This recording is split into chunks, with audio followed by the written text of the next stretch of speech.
করে আমাদেরকে দিয়ে গিয়েছেন। কোরআন সুন্নাহর আলোকে যা আমরা পেয়েছি, ধারণ করে এসেছি, এই বিষয়গুলো যেন আমরা আমাদের মাঝে ধারণ করে আমরা এটা ছড়িয়ে দিতে পারি। আর অপশক্তির মোকাবেলায় আমরা যেন দালিলিক লড়াই যেন আমরা করতে পারি, সেই জন্য আমাদেরকে প্রস্তুতি নিতে হবে। আর ইমামে আজম আবু হানিফা রাহমাতুল্লাহ আলাইহি তিনি তো একজন তাবিঈ ছিলেন। তিনি কি ছিলেন? তাবিঈ ছিলেন। এবং তিনি আমাদের মাযহাবের ইমাম, যার নাম নুমান ইবনে সাবিত রাহমাতুল্লাহ আলাইহি। তিনি ইমাম যাহাবী রাহমাতুল্লাহ আলাইহি বলেছেন তিনি 4 জন সাহাবীর সাথে ওনার সাক্ষাৎ হয়েছে। সুবহানাল্লাহ। আল্লামা মোল্লা আলী করি রহমাতুল্লাহ আলাইহি তিনি বলেছেন 8 জন সাহাবীর সাথে ইমাম আজম আবু হানিফা রাহমাতুল্লাহ আলাইহির সাক্ষাৎ হয়েছে। তিনি 50,000 হাদিস যার মুখস্থ ছিল। তিনি তার জীবনে 50 বার হজ এবং উমরা পালন করেছেন। তিনি জীবনে শেষ হজ এবং উমরা যখন পালন করেছেন, তিনি খানায় কাবা শরীফের সামনে গিয়েছেন। তিনি গিয়ে সেখানে 2 রাকাত নামাজ পড়েছেন। সেখানে তিনি প্রথম রাকাতে 15 পারা কোরআন পড়েছেন, দ্বিতীয় রাকাতে তিনি 15 পারা কোরআন পড়েছেন, অর্থাৎ 1 খতম কোরআন দিয়ে তিনি সেখানে 2 রাকাত নামাজ আদায় করেছিলেন। তিনি দৈনিক 1 খতম কোরআন পড়তেন। রমজান মাস যখন আসতো তিনি 60টি কোরআন খতম দিতেন। ওনার উস্তাদের সংখ্যা 400। 40 জন প্রখ্যাত আলেমদেরকে নিয়ে তিনি কি ফতোয়া ভোট করেছেন মাজালিসুল ফিকহ। এখানে কোরআন সুন্নাহর আলোকে যে সমস্ত সমস্যাগুলো আছে, এই সমস্যাগুলো তিনি দৃঢ়তার সাথে সমাধান করেন। আমাদের জন্য দিনকে সহজ করে দিয়েছিলেন তিনি ইমাম আজম আবু হানিফা। তো তিনি 100 বার আল্লাহকে স্বপ্ন দেখেছেন।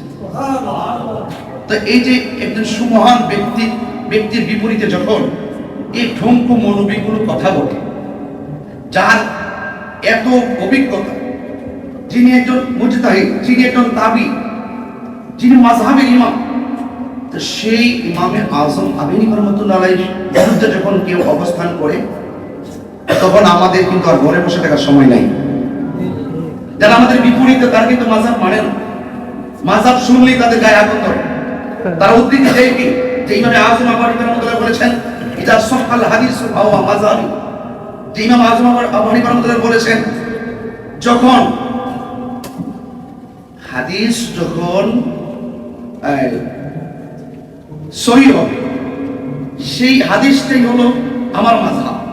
এটার উপরে ডিপেন্ড করে বলতেছেন, মানুষদেরকে নিরুৎসাহিত করতেছেন যে ইমাম আজম আবু হানিফা রাহমাতুল্লাহ আলাইহি তো তিনি তো মাযহাবের কথা বলেন না, সহিহ হাদিসের কথা বলেছেন।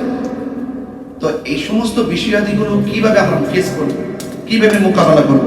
কখনো কখনো কোরআন কারীমের মধ্যে অনেক আয়াত থাকে, যে আয়াতগুলো নিরসন করতে গেলে আমাদেরকে হাদিসের উপরে আমাদেরকে দৃষ্টি নিবদ্ধ করতে হবে।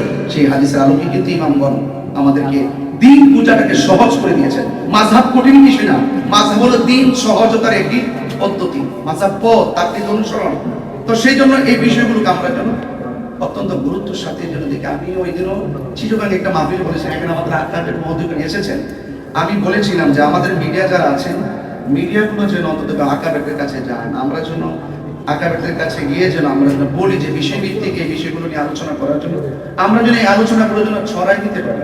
আমাদের একজন হাসতি যদি দুনিয়া থেকে বিদায় হয়ে চলে যাওয়ার পর আর একটা বিশ্লেষণ আমরা পাবো না। আল্লাহ হায়াত দারাজ করুক সবাইকে। কিন্তু এই বিষয়গুলো যদি তালিলিকভাবে যদি অনলাইনে থাকে, আমরা গুগল থেকে শুরু করে ইনস্টাগ্রাম থেকে শুরু করে বিভিন্ন যতগুলো কার্যক্রম আছে অনলাইনে প্ল্যাটফর্মগুলোকে আমরা বিষয়ভিত্তিক এই বিষয়গুলোকে ছড়াই দিতে হবে। এই জন্য আমরা আকাবেরদের কাছ থেকে আমরা যেন এগুলো সংগ্রহ করি এবং বিষয়ভিত্তিক আলোচনা করে মাযহাবের গুরুত্ব যেন আমরা তুলে ধরতে পারি। আল্লাহ পাক আমাদের সকলকে বোঝার তৌফিক দান করুন এবং আমাদের সকলকে ঐক্যবদ্ধভাবে, আমরা আজ কিন্তু বিচ্ছিন্ন নয়। আমাদের একজন প্রখ্যাত আলোচক তিনি বলেছিলেন যে ওনারা সংখ্যায় অত্যন্ত নগণ্য, এরপর তারা এগিয়ে যাচ্ছে কেন? একমাত্র তারা দ্রুততার সাথে মানে চালাকি করে অনলাইনটাকে ব্যবহার করে। ঘরের কোনায় বসে গ্রিন স্ক্রিন লাগিয়ে খানায় কাবার পিছন দিয়ে লাগিয়ে একটা বড় একটা ভিডিও ছেড়ে দিল, আর পাবলিক এটা খেয়ে মনে মনে ভাবলো যে আমি সুন্দর আলোচনা করেছি।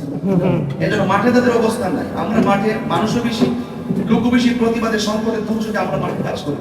তাহলে আমরা মাঠে ময়দানে দেশ এবং ধর্ম দুইটা জায়গায় যেহেতু আমরা সংখ্যায় বেশি, তাহলে আমরা কেন পিছিয়ে থাকি?